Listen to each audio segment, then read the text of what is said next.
Okay, this video is going to look at sum of cubes and difference of cubes when we're factoring those two things.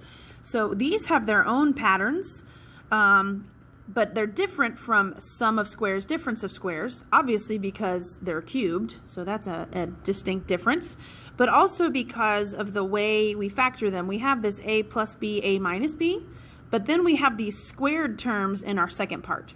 So just a few things to remember to help you remember the formula, right? If it's a sum of cubes, a cubed plus b cubed, your first parentheses is a plus b. That sign will match. All right. Same thing with minus. If it's a difference of cubes, my first sign is negative. Notice then that your middle sign, okay, so we go matching sign, positive, opposite sign. So if the first sign was plus, the middle sign is negative. The first sign was negative, the middle one is plus. So this is the opposite sign. And then the last one is always positive.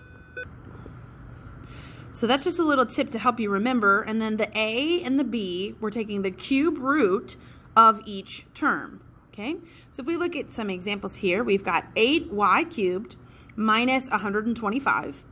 So remember, I need to take the cube root. So one thing that can help is to kind of figure out what is a, what is b. So the cube root of 8y cubed, and if you need help with the numbers, put the cube root in the calculator.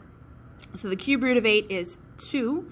The cube root of y to the third is y, okay, which is basically just dividing the exponent by 3.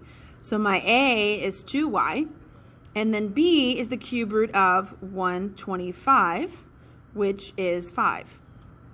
All right, so that's my a and my b, and now I'm basically going to plug those in to my, let's see, this is a difference of cubes, so I'm going to plug them in right here, okay? But if you can kind of remember, again, your pattern, so I just take my a and my b, the first sign matches, so 2y minus 5, all right, and then a squared goes in the front, b squared goes in the back, so 2y squared, I have to square the 2 and the y, so 4y squared. And then b squared goes in the back, so 5 squared is 25. And then remember the middle, it's the opposite sign of what we started with. And ab is a times b, multiply them together. So since there's a minus here, this is going to have a plus, and 2y times 5 is going to be 10y. The good thing about sum and difference of cubes is once you factor them completely, they cannot be factored again. You're never going to have a sum of cubes that will factor again. All right, so now we've got another example here. 343x to the 6th plus 216y cubed. The exponent doesn't have to be 3, but it has to be divisible by 3. Right? So since 6 is divisible by 3, it still counts as a cube. All right? So the cube root of this first term will be my a. All right? So the cube root of 343, again, use the calculator if you need it, is 7. And then the cube root of x to the 6th, I just divide it by 3. Right? So it's going to be x squared because I want to know what 6 divided by 3 is how I do the cube root of an exponent. Okay, so 7x squared is my a,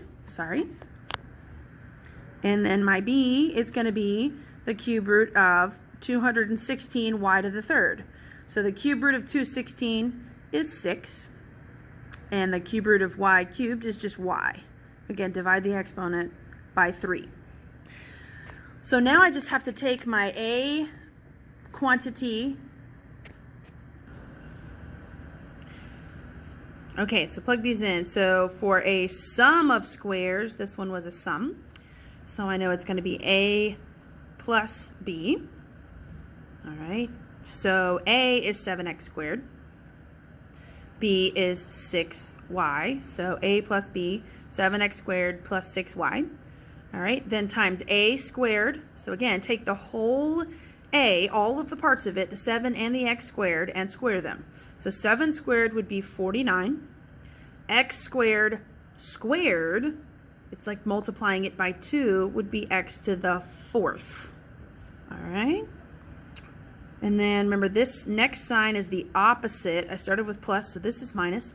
A times b, 7x squared times 6y would be 42x squared y. See if I can squeeze my last one in here. And then my b squared, again, always, last one's always positive. 6y squared is going to be 36y squared. Just switch that into the parentheses. All right. So that one had a bit more, it had coefficients on each one. It is a little trickier when it's like that, but with some practice, you can do it. Again, just remember, focus on those patterns and plugging your numbers into those patterns.